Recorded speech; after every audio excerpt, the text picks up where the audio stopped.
ESPN had an article grading every offseason move. What did they give the Royals? We'll dive into it in this edition of Locked On Royals.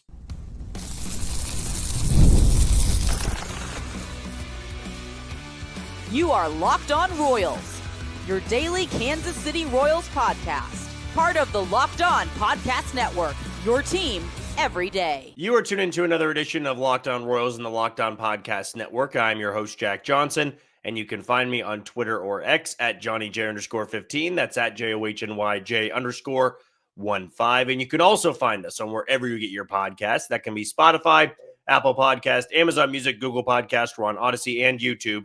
Just be sure to hit that follow button and subscribe.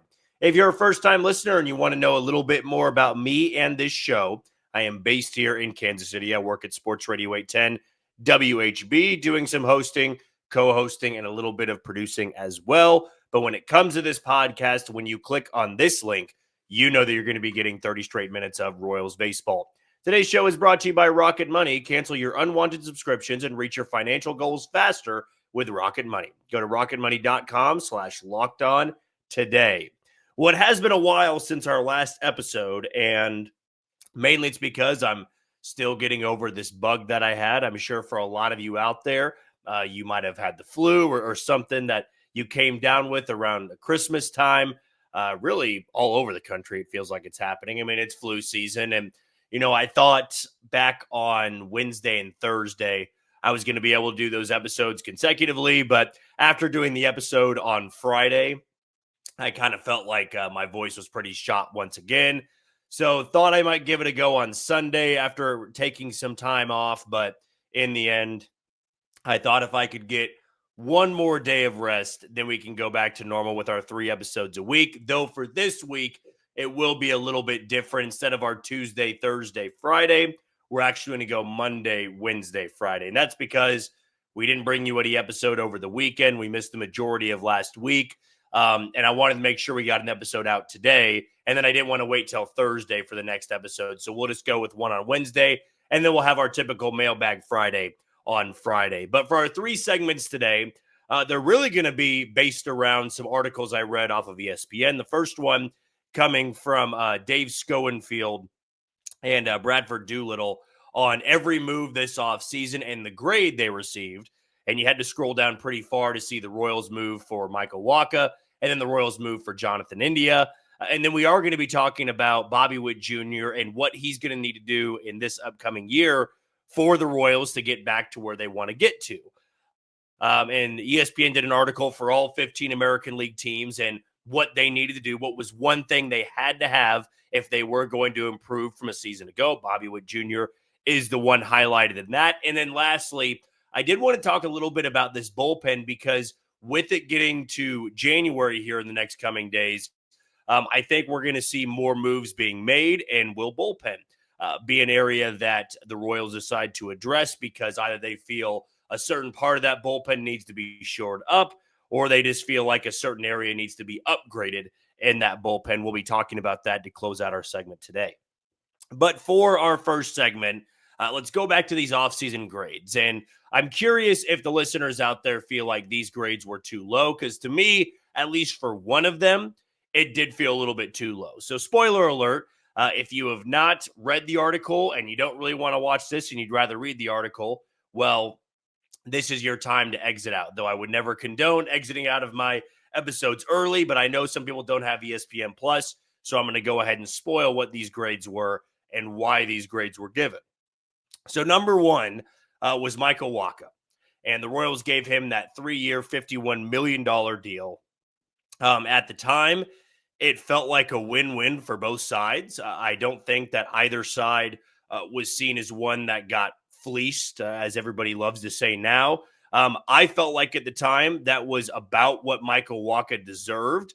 I wasn't sold that they were going to give him 3 years in the deal, but Michael Wacha probably wanted some security at this point in his career, and getting a 3-year deal in a place like Kansas City seemed like the right move for him instead of testing free agency and seeing where he could go from there. And I will say this about the article. There's not a lot of A-pluses given out. And I do feel like the grades for a lot of those moves were a bit harsh. Like Cleveland, for example, got a D plus on their trade. It wasn't for Andres Gimenez or dealing away Andres Gimenez. It was another one of the trades that they had made. Josh Naylor. They gave them a D plus on that deal. So there were some harsh grades that were given out. The A's got a C plus for their signing of Luis Severino, where I thought that feels like a good deal for them. They never spend any money. Now they're spending money. I would have given them above a B. I think just for trying to make a move. But there's not many A's and A pluses handed out there. In fact, the Juan Soto deal got a B plus because of the money involved, and Juan Soto's not really a defender. Juan Soto's not really a base runner. You just paid him that type of money purely for his offensive abilities. But when it comes to Michael Wacha, they gave that deal a B minus. And that's where I do disagree with it a little bit because, a deal like Luis Severino felt pretty expensive. And I thought Michael Wacha was a better version of what Luis Severino was able to do for the New York Mets. Similar roles, similar production, but Michael Wacha to me was a little bit more effective than Luis Severino was. And Luis Severino got a pretty expensive deal by quite a wide margin. And I think the Royals getting it done at that point in time felt like the right move. Really, before the pitching market could be set, you go out there and get a guy who was a mainstay in your rotation and toward the end of the year was maybe your most consistent arm. So again, it was $51 million over 3 years, but the Royals get a B minus here, not really because he's entering his mid-30s, which he'll be entering his age 33 season, but mainly just because the Royals are banking on the ability for him to stay healthy. And I do feel like, that's kind of a risk you take with everybody. If you're signing a free agent, you are banking on them to stay healthy. And yes, you're maybe rolling the dice a little bit more with a pitcher than a position player because pitchers can get hurt pretty much any pitch they throw. You never know when it can happen. He's going to be back in a fly ball friendly ballpark, as is mentioned here in the article. But as Dave Schoenfield says, given his age and some concerns about his durability, we can't give it an A, but it projects as a solid signing for the Royals as they keep the rotation, the strength of last year's playoff team, along with Bobby Witt Jr. intact. So with it being a matter of age and durability, I go back to the injury that Michael Wacha suffered. It was a line drive off his foot. So to me, that's not a durability concern. That's more so of, okay, it's a freak injury. He got hit by a line drive and he also pitched the rest of the game on a fractured foot. Same thing kind of happened to him at the very end of spring training. The Royals were leaving Surprise and he gets hit by a line drive off the hand. So it delays him a little bit for the opening series to the regular season. But then he pitches game 1 in Baltimore on the road for their first road series of the year. So his injuries to me were not concerning whatsoever. They were freak injuries. So getting a B minus there, it feels a little bit low because of what the pitching market has been.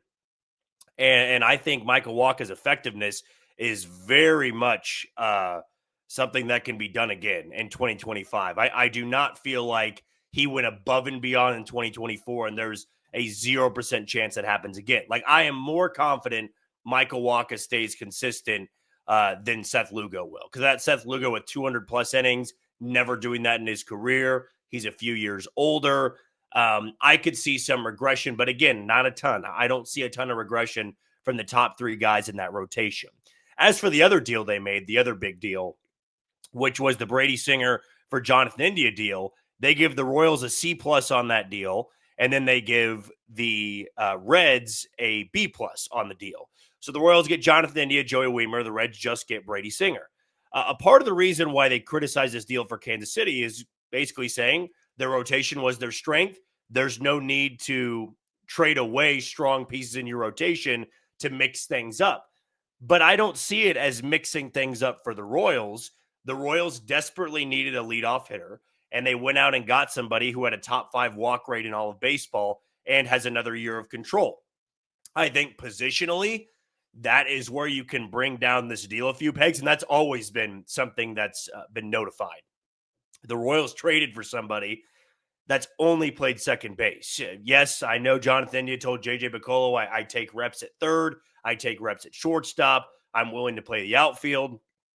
Jonathan India is a second baseman. and the Royals have a second baseman who also only plays second base. So somebody's got to move out of position. I could see that going from an A deal to a B minus deal. Like that alone makes things a little bit more complicated. But the Royals struggled mightily with the leadoff position this past year. Nobody they put there valued high OBP numbers. Now they do. Jonathan India had a 356 OBP last year. That would have been second best on the team behind Bobby Witt Jr. So you have him hitting one, Bobby Witt Jr. hitting two, and you get a fourth outfielder throw in with, former top 100 status. It feels like a deal that's better than a C plus. And for Cincinnati, like I don't want to sound overly biased in this, but Great American Ballpark is not Kauffman Stadium, and everybody knows that. It is a trampoline park for the ball to fly out of there. And I don't think that bodes well whatsoever for Brady Singer. I think what you saw in 2024 might be the best that it gets at this stage in his career. I could be wrong. I'm not a guru when it comes to evaluating pitching talent. But going from Kauffman Stadium, that is notorious for being pitcher-friendly, to one of the most hitter-friendly ballparks in baseball, I'm not going to be shocked if the numbers really flip on its head because of that factor alone, where keeping the ball in the ballpark is going to be tremendously difficult for Brady Singer. But in this ESPN article, the Royals get a C plus for that deal, a B minus for the Michael Wacha deal. What grade would you give both of those moves? Let us know in the comments on YouTube, or let us know in the comments on Twitter. We're going to take a quick break. Let's go over another ESPN article on what the Royals have to have success in 2025. That's coming up on Locked On Royals. You are tuned into Locked On Royals and the Locked On Podcast Network. I'm your host, Jack Johnson, and you can find me on Twitter or X at JohnnyJ_15. That's JOHNYJ_15. Our only sponsor we're going to be giving a shout out to today is our title sponsor in Rocket Money. Did Rocket Money help you find any subscriptions you forgot about or that you were paying for twice? Definitely happened to me, and I had a few subscriptions that I didn't even realize I was paying for, and Rocket Money made it so easy to track them all down. It's like having a personal assistant for your finances. Rocket Money is a personal finance app that helps you find and cancel your unwanted subscriptions, monitors your spending, and helps lower your bills so you can grow your savings. It brings everything together in one place, whether it's subscriptions, your spending habits, or even goals that you want to hit this year. Rocket Money has over 5 million users and has saved over a total of $500 million in canceled subscriptions, saving members up to $740 a year when using all the app's premium features. Cancel your unwanted subscriptions and reach your financial goals faster with Rocket Money. Go to rocketmoney.com/lockedon today. That's rocketmoney.com/lockedon. rocketmoney.com/lockedon. Continuing our talk about articles here, and hopefully here in the coming weeks, coming days, we can get some moves, some traction when it comes to the Royals offseason. It has been, feels like a decade since the last move was made, even a minor one. I know that the Junior Fernandez deal happened and the Taylor Clark deal happened. We're talking about guys that we know are going to be on the big league roster. Hopefully that type of move is going to be happening any day now, so we'll have some fresh and new content to go over. But for now, we'll go over some of the articles that are coming out on ESPN. The articles coming out on The Athletic, we'll go over a couple of those on Wednesday. And then, of course, Friday will be our typical Mailbag Friday. But David Schoenfield, who we just referenced in the first article there, he did one on one stat that will make or break 2025 for all 15 American League teams. And for the Royals, I think it's something that should feel reassuring to fans. I don't think it's a number that's alarming, but Schoenfield writes in this piece that for the Royals to make it, I guess we should say, because it's titled Make or Break, they're going to need to have another MVP type season for Bobby Witt Jr. And it really comes down to your belief of, do you think what he did last year can be done again? Right? We just talked about Michael Wacha and how I feel very confident that he will be able to back up his 2024 with a very similar 2025. I do feel like Bobby Witt Jr. has that ability to turn in the year he had in 2024 again. I think that he's got multiple MVP-like seasons still, under his belt. But what can be, I guess, alarming what can be seen as maybe a long shot is Bobby Witt Jr. carrying the offense once again.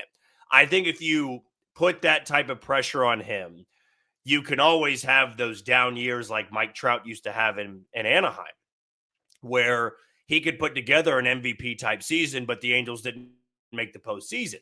Because baseball, as we all know, is not a sport centered around one player. I mean, you want to have a superstar like a Bobby Witt Jr., like an Aaron Judge, like a Juan Soto, like a Shohei Ohtani. You want that on your team. But if you take the approach of, well, we're just going to have that guy dictate everything, right? He's such a superstar that it's not going to matter who he's surrounded by. You're not going to get to the postseason. You're not going to win many postseason games. And most importantly, you're not going to win a World Series. We've seen that happen before, where one superstar is just buried away on a mediocre team. I do think if there were still some people out there criticizing the Royals and the offseason moves they've made, is that, well, they're kind of just banking on last year to happen again. Like the rotation's going to be great again, and Bobby Witt Jr. is going to be an MVP guy, and Salvador Perez is going to continue to turn back the clock and be a key cog in that lineup. And, you know, the good GMs out there, the good front office people understand that to be successful year in and year out, you can't just look to last year and say, well, whatever happened last year is probably going to happen again. Therefore, we don't need to make many adjustments. And I don't see that from the Royals. I think they're certainly being more patient than they were last year, but it's to ensure that the right pieces on this team can have the support that they need. Bobby Witt Jr. desperately needs some extra help in the lineup, whether it be ahead of him or it be guys hitting behind him. And we saw when this offense struggled, there was a very obvious reason. Bobby Witt Jr. was slumping. And that, to me, I think in the middle of a fantastic season, I mean, it was an incredibly enjoyable 2024. But when this offense struggled, it wasn't like you could just say, well, you know, you're still getting the numbers from Bobby Witt Jr., but these guys are still hitting well enough to give you, you know, enough production. These guys are starting to heat up a little bit. It was, if Bobby Witt Jr. wasn't hitting well, nobody was hitting well. And that's something that I believe you have to avoid in 2025, because that type of pressure on a superstar player, I think eventually just wears him down, right? I think the long slumps that he had, and really I would go back and pinpoint that series in Cleveland in September, or it was late August into early September, he got hit on the hand and then kind of slumped the rest of the way. But even in the postseason, I mean, he slumped in that Yankees series, and you feel like if that slump happens, you need to have a strong enough lineup where you can pick up the slack. And last year, they didn't have that. They did not have a lineup that was good enough to pick up the slack of their MVP hitter not hitting.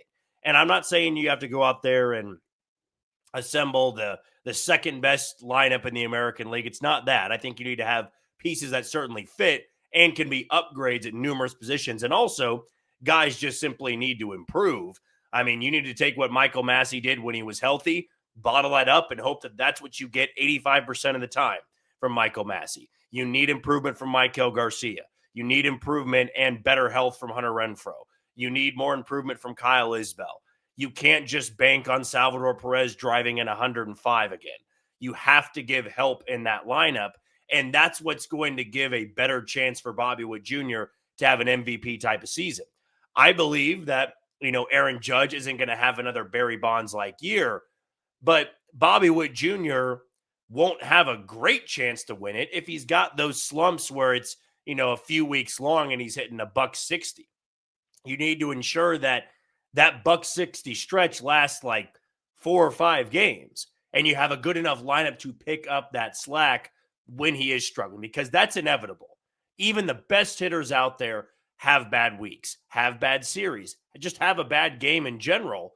And when you can mask that a little bit, you can still have a 4-run output when your star hitter goes 0 for 4. That's going to separate you from being a playoff team and a non-playoff team. And I do think Jonathan India gives a better chance for Bobby Witt Jr. to drive in runs and hit with guys on, because it was a black hole at the top of the order, and especially it was in the postseason. I know there were those games where Michael Garcia had 4 hits, but I think the feeling you had when the top of the lineup rolled around and Vinny Pasquantino's trying to hit with a bad thumb, an injured hand, you're relying on Bobby Witt Jr. to carry that workload of having a leadoff guy that's all season long struggled, a guy that's not 100%, and then you're trying to get it to Salvador Perez and hope that he can do some serious damage. But then after that, the 5 through 9, there were a lot of struggles there, and that's something that needs to be improved a little bit. And if they can do that, they can shore some things up. They're not banking on a lot of guys to just improve. Then I do think we're going to have a better chance for Bobby Witt Jr. to turn in yet another MVP type season. We're going to take our final break of the show. When we come back, let's talk about that bullpen a little bit. Is it strong enough right now, or are the Royals being too content with what happened in September in the postseason? We'll dive into that next on Locked On Royals. You are tuned into Locked On Royals in the Locked On Podcast Network. I'm your host, Jack Johnson, and you can find me on Twitter or X at JohnnyJ_15. That's at JOHNYJ_15. And I do apologize for being late this weekend to getting up an episode now that we're on to Monday. I guess I can't say I got any episode up this weekend. So we only had 2 last week. They were on unique times. I was constantly battling a little bit of the flu, didn't have a good voice. You can probably already tell no matter how you're listening. Still dealing with a little bit of a voice problem. Had to fill in multiple days at work. Still filling in early parts of this week. So it might still be a battle this week. And how I'll be sounding on these episodes. And hopefully, if we do get some breaking news, I'll be able to drink some tea or something to make sure the voice sounds a little bit more clear than it does right now. But hopefully you still enjoyed it. Hopefully we gave you some good content here on this fine Monday, December 30th. Just a few days before 2025. And hopefully just a few more days until some move would happen. So we got some fresh stuff to talk about other than just stuff in 2024 and hypotheticals and predictions and all of that. Hopefully we can get some concrete, detailed stuff that we can dive into about a new player in Kansas City. But we are going to be diving a little bit into this bullpen, where it's at right now, and if it's good enough to be a competitive, a trustworthy, a reliable bullpen in 2025. And I do think right now, the plan, it seems like the plan it does appear to be heading toward is running it back with the same guys in 2025. Not every single guy is going to be returning. Won't have Will Smith out there. Obviously not going to have Matt Sauer, who was there at the opening day bullpen.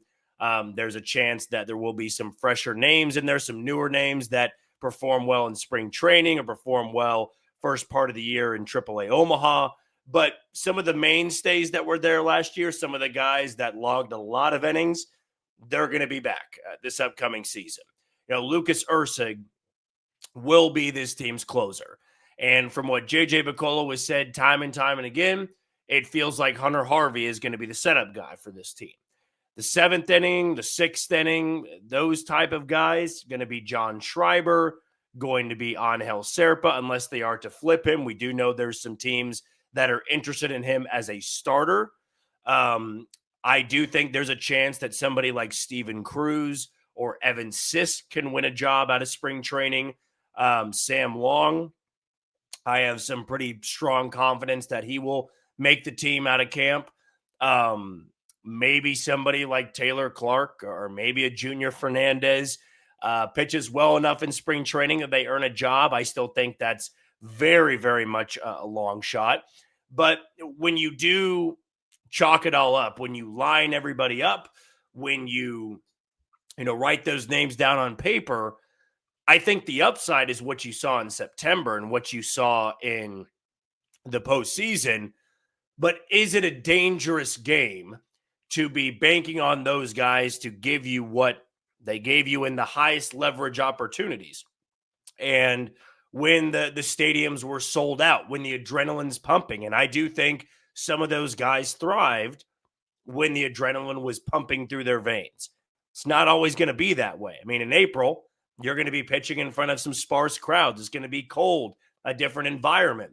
And like I just said with the lineup, that is a dangerous game to play when it comes to just counting on guys to be the same they were the previous year, or for some guys that didn't look as good to just improve based on the belief you have in that player, based on you not wanting to give up on that player. I think a perfect example is somebody like James MacArthur. I am high on James MacArthur still. I think in a lesser role, his stuff can still play, but it can be a dangerous thing to do because James MacArthur was not good last year. And there is no guarantee that this vision I have in my mind of James MacArthur in the sixth inning is going to work out. There's no guarantee that John Schreiber looks the way John Schreiber did in the postseason and in September. There's no guarantee Angel Serpa does the same thing or Sam Long does. So the Royals are going to need to ask themselves that question. And I know we've talked about this segment numerous times before, but which guys can you truly count on and which guys are you hopeful on? And I think they're going to have to do the exact same thing when it comes to the lineup of which guys, I guess, whether it be advanced numbers, it'd be the sabermetrics, it'd be the eye test, it'd be the gut feeling, are going to be improving in 2025, and which guys hit their ceiling in 2025. And I don't think they can make the same mistake with their bullpen as they did in 2024 of just, having a below average group that couldn't strike anybody out, that didn't throw hard for 70% of the year. If you do get some of those guys that have the swing and miss, have the high powered stuff, you're not going to be looking back in April, May, and June of those games you let slip away because you just had guys out there that couldn't generate the swing and miss and lock down the game.